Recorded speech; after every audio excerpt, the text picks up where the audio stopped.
Rumah sakit 8 dokter nangani saya, udah memvonis saya sakit imun autoimun, leukemia, saya jalani kemoterapi 36 kali, autoimun saya harus menjalani plasma 16 kali, saya harus transfusi darah, itu semua dokter 8 orang angkat tangan. Ginjalmu ternyata makin baik gitu. Dokternya tanya sama saya, kamu makan apa? Saya nggak bilang kalau makan ini, saya cuma di sini. Dokter yang di sini kaget. Dia kira saya sudah mati.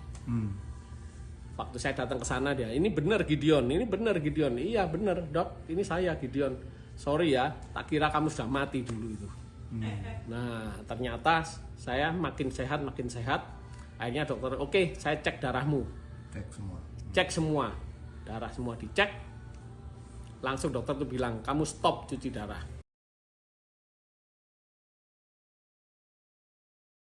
Bagaimana bisa hingga stop cuci darah? Siang, Simak video ini semua. sampai Mungkin selesai. ada beberapa kawan-kawan yang nanti lihat video saya kenal sama saya. Nama saya Gideon Ibrahim. Ya, saya akan memberikan satu kesaksian yang pengalaman pribadi saya. Secara singkat aja. Begini, tahun 2019 saya jatuh sakit, masuk rumah sakit dan dokter memeriksa semua itu karena saya kolaps. Saya kolaps dan berat badan saya turun sampai 41 kilo dan dokter akhirnya menemukan penyakit saya. Salah satunya pneumonia, paru-paru basah, dan saya nggak bisa napas sampai saya pakai oksigen. Selain itu saya divonis lupus autoimun, kemudian hemoglobin saya drop sampai 6, di bawah 6. Jadi saya harus mengalami transfusi darah tambah berapa kali. Terus dari situ pneumonia saya mengalami di kateter dari lewat sini, lewat samping sampai air saya keluar baru saya bisa bernapas. Setelah itu karena kelupus saya menyerang ginjal saya, jadi ginjal saya fail. Divonis dokter saya harus transplant ginjal. Untuk sementara menunggu transplant ginjal itu saya harus menjalani cuci darah. Ini bekas saya cuci darah. Ya ini fistula yang dipasang di ini. Sebelumnya di dada sini. Ya itu saya 4 kali cuci darah 1 minggu. Ada teman saya dari Jakarta telepon saya, nawari Gideon, kamu lebih baik minum ini. Ini saya ditunjuk ini. Ini produk Jepang. Ya, buatan farmasi Jepang. Waktu pertama awal saya nggak percaya ini. Saya tidak percaya sama sekali. Ya, tapi saya minta sama teman saya, tolong literaturnya kirim ke saya akan pelajari. Cara kerjanya ini tuh bagaimana. Ini saya, ginjal saya kena, karena autoimun, kekebalan tubuh saya itu menyerang organ tubuh saya. Nah, dari situ saya pelajari ini, dan ini adalah nutrisi untuk memberi makan stem cell dalam tubuh saya.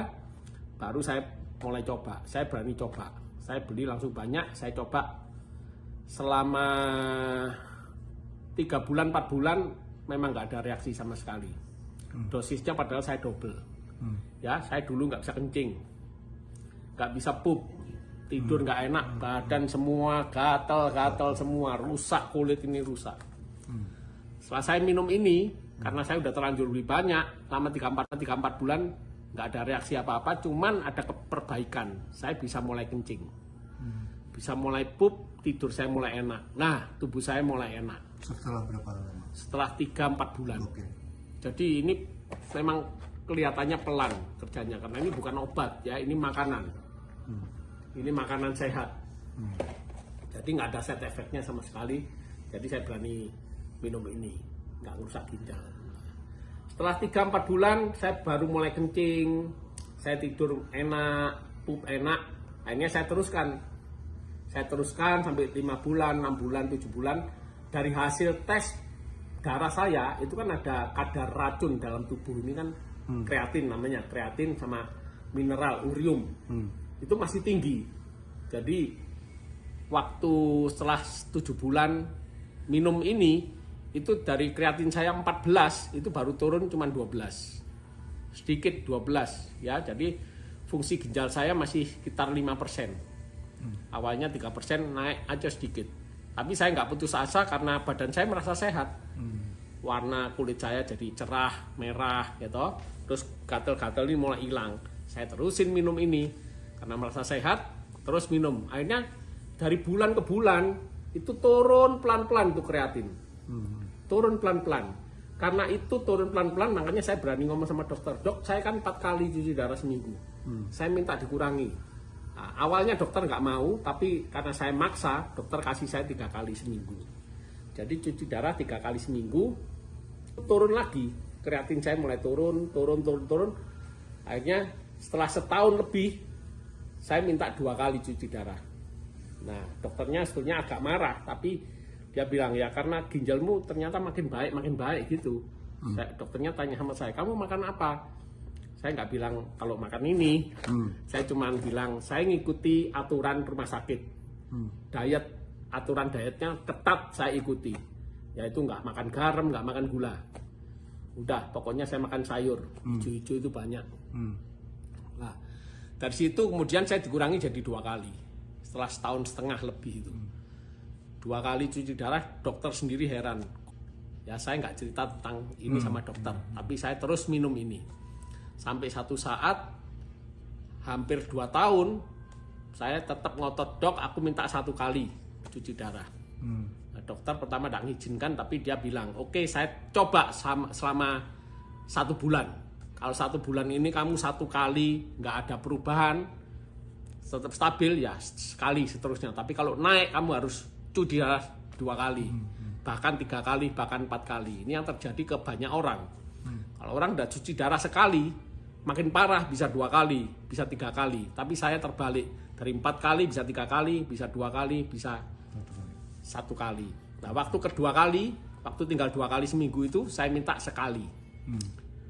Dikurangi, dicoba 1 bulan, dites darah saya ternyata stabil.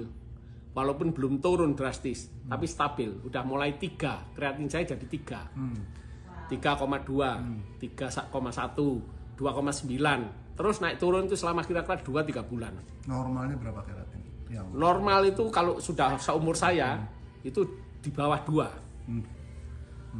Kamu harus bilang sama dokter yang di sini untuk minta stop cuci darah. Waktu saya ngomong sama dokter sini ngamuk, marah setengah mati. Gak percaya, kamu gila ya, orang yang gagal ginjal. Yang di klinik. Kamu ini gagal ginjal, nggak mungkin harus transplant, nggak mungkin stop. Ya toh, saya bilang sama dokter yang di sini, yang second opinion, dok saya sudah ngomong tapi nggak boleh. Oke, saya yang telepon. Akhirnya dokter second opinion ini telepon ke dokter saya klinik, ngomong-ngomong nggak tahu di mana.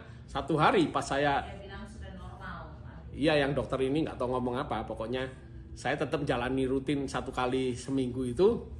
1 hari waktu saya cuci darah, waktu mau ditancepin sini jarumnya, itu kepala rumah sakitnya bilang, tunggu, stop.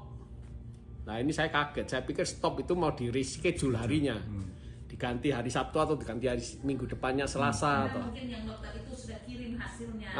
Udah telepon gitu ke dokter itu, ke kliniknya itu. Ternyata terus kepala rumah sakitnya datang sama saya tanya kenapa kok saya harus stop ini. Oke, kamu pulang aja. Saat itu saya kaget, bener pulang, no more. Nggak usah kembali lagi. Saya langsung teriak haleluya. Nah ini Tuhan yang berkuasa. Tuhanku itu hidup.